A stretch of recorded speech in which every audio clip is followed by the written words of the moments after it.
श्रीमद् भागवत महापुराण द्वितीय स्कंद षष्ठोध्याय छठा अध्याय श्लोक संख्या 10 से लेकर श्लोक संख्या 20 तक इस प्रकार से है। ध्यान से सुनेंगे।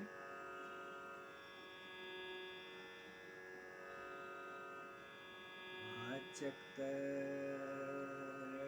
सिंधुना धूतानां निधनस्य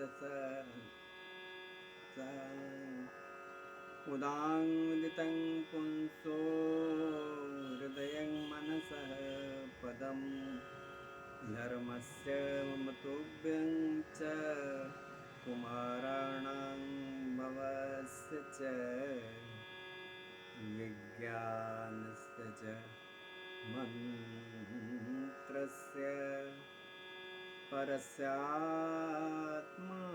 परायणम् अहं भवान् भवक्षेव तैमे मुनयो प्रजा सुरासुरनरा नागा खगा मृगसरीसृपा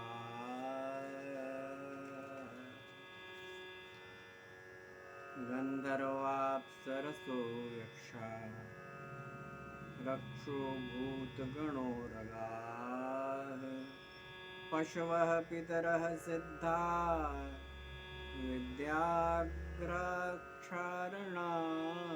द्रुमाः अन्ये च विविधा जीवा जलस्थलनभोकसः ग्रहक्षकेतवस्तारास्तडितः स्तनयेत्न्यवः सर्वं पुरुष एवेदं भूतं भव्यः भविष्यत् तेनेदमावृतं विश्वं यतस्तेमधितिष्ठति स्वधिष्यं प्रतपन् प्राणो बहिष्य प्रतपत्यसौ एवं विराजं प्रतपंस्तपत्यन्तर्बहिर्युक्मान् सुमृतस्य वयस्येषो मर्त्यमन्नं यदत्यगात् महिमैष ततो ब्रह्मन् पुरुषस्य दुरत्ययः पादेषु सर्वभूतानानि पुंसः स्थितिपदो विदुः अमृतं क्षेममभयं त्रिमूर्धोऽधायिमूर्धसु पादास्त्रयो वैश्यास सन्न प्रजानान्याश्रमा अन्तस्त्रिलोक्यास्त्वपरो गृहमेधो बृहद्व्रतः श्रुति विचक्रमे विशुंग शासनान्नशने उभे यद विद्या च पुरुषस्तु भयाश्रयः। अभी आप श्रीमद् भागवत महापुराण के द्वितीय स्कंद के छठे अध्याय से पाठ सुन रहे थे। अब प्रस्तुत है उसका सरल और सहज हिंदी में अर्थ जिस प्रकार से है, ध्यान देकर सुनेंगे। उनके उदर में मूल प्रकृति रस नाम की वायु धातु तथा समुद्र समस्त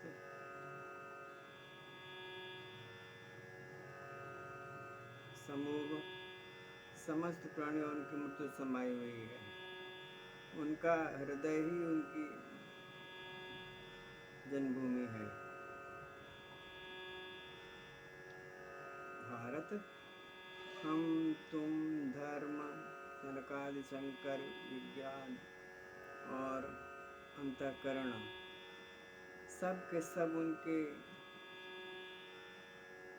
चित्त में आश्रित हैं।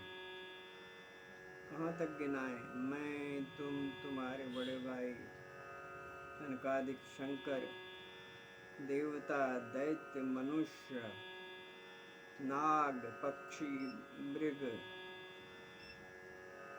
रेंगने वाले जंतु, गंधर्व,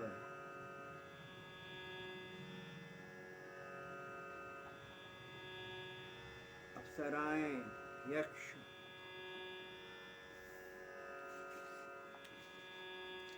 गंधर्व, अप्सरसो, यक्षा, रक्षो, भूत, राक्षस, भूत, प्रेत, सर्प, पशु, पितर, सिद्ध, विद्याधर, चारण, वृक्ष और नाना प्रकार के जीव जो आकाश, जल या स्थल में रहते हैं, ग्रह, नक्षत्र, केतु, पुष्कल तारे, तारे, बिजली और बादल, ये सब के सब विराट पुरुष ही हैं। यह संपूर्ण विश्व जो कुछ कभी था, है या होगा, सबको वह घेरे हुए है और उसके अंदर यह विश्व सबके केवल 10 अंगुल के परिमाण में ही स्थित है। जैसे सूर्य अपने मंडल को प्रकाशित करते हुए बाहर भी प्रकाश फैलाते हैं, वैसे ही पुराण पुरुष परमात्मा भी संपूर्ण विराट विग्रह को प्रकाशित करते हुए ही उसके बाहर भीतर सर्वत्र एक रस प्रकाशित हो रहा है।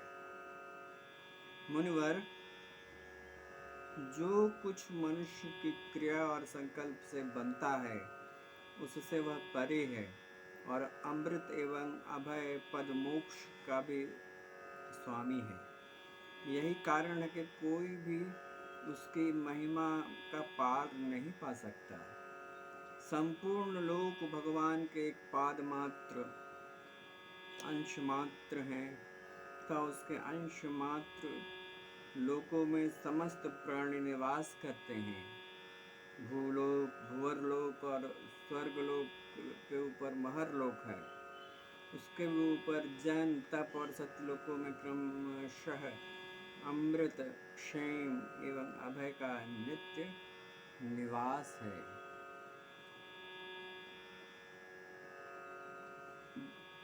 जैन, तप और सत्य, इन तीनों लोकों में ब्रह्मचारी, वानप्रस्थ एवं सन्यासी निवास करते हैं। दीर्घकालीन ब्रह्मचर्य से रहित गृहस्थ भूलोक, भुवरलोक और स्वर्गलोक के भीतर ही निवास करते हैं। शास्त्रों में 2 मार्ग बतलाए गए हैं, एक अविद्यारूप कर्म मार्ग जो सकाम पुरुषों के लिए है और दूसरा उपासना रूप विद्या का मार्ग जो निष्काम उपासकों के लिए है। मनुष्य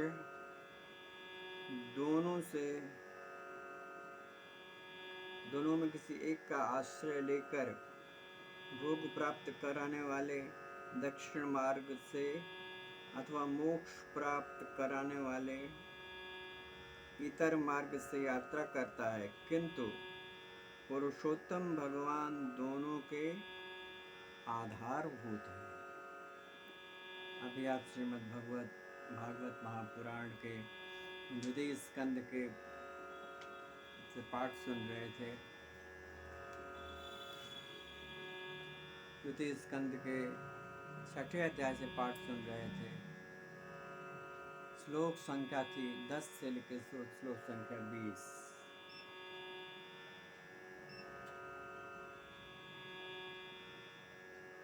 उसका हिंदी रूपांतरण भी आपने सुना। आप इसको लगातार सुनते रहिए, बराबर सुनते रहिए, क्योंकि भागवत महापुराण संपूर्ण विश्व की समस्त पुण्यों का आधारभूत है और इसके श्रवण मात्र से व्यक्ति मोक्ष को प्राप्त होता है और इस लोक और परलोक दोनों में उसको उत्तम गति की प्राप्ति होती है और अक्षय ऐश्वर्य की भी प्राप्ति होती है। इसलिए भागवत का पाठ नियमित रूप से सुना करिए। मेरा ये चैनल जो कविंद्र मिश्र के नाम से चैनल है, इस चैनल से आप श्रीमद् भागवत महापुराण, श्री रामचरितमानस, श्री महाभारत और श्री कृष्ण श्लोक को सुन सकते हैं। भगवद गीता का पूरा पाठ समाप्त हो चुका है, उसको भी सुन सकते हैं। इसके अलावा विष्णु पुराण को भी विष्णु सहस्त्र नाम का पाठ भी सुन सकते हैं। आप नियमित रूप से मेरे इस चैनल को सुना करिए और आनंद लीजिए। और यदि आपने मेरा चैनल सब्सक्राइब नहीं किया है तो कृपा करके इसे सब्सक्राइब कर दीजिए।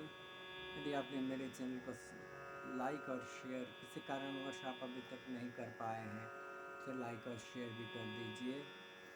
और याद रखिएगा बेल आइकन भी दबाना है, इसे भी दबा दीजिएगा। आप नियमित रूप से लगातार सुना करिए। और आइए, बड़े मंगलमय समय आ रहा है भगवत नाम संकीर्तन का, तो मेरे साथ स्वर में स्वर मिला के भगवत नाम संकीर्तन करिए। आइए शुरू करते हैं। ओम नमो भगवते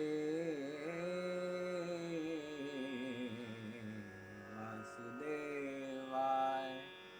ओम नमो भगवते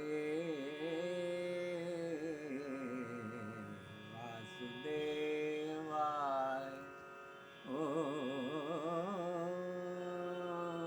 नमो भगवते वासुदेवाय। भगवान श्री कृष्ण की कृपा सदैव पर बरसती रहे। भगवान श्री कृष्ण आपके हृदय आकाश में विराजमान रहे। आपके जीवन में आनंद ही आनंद भरता रहे। आपके जीवन में अथाह ऐश्वर्य की बरसात सदैव होती रहे। इस मंगल कामना के साथ आइए मेरे साथ स्वर में स्वर मिला के बोलिए। जय श्री कृष्ण, जय श्री कृष्ण, जय श्री कृष्ण, जय श्री कृष्ण, जय श्री कृष्ण।